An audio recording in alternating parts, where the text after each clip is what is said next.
त्रिशिवरमानस हंस चराचर जनन स्थिति लय कारणभो साम्ब सदा शिव शम्भो शङ्कर शरणं मे तव चरणयुगम् अन्तःकरणविशुद्धिं भक्तिं च त्वयि सतिं प्रदेहि विभो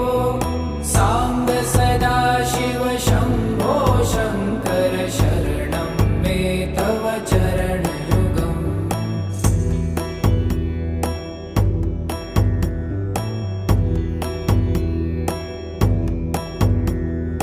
करुणा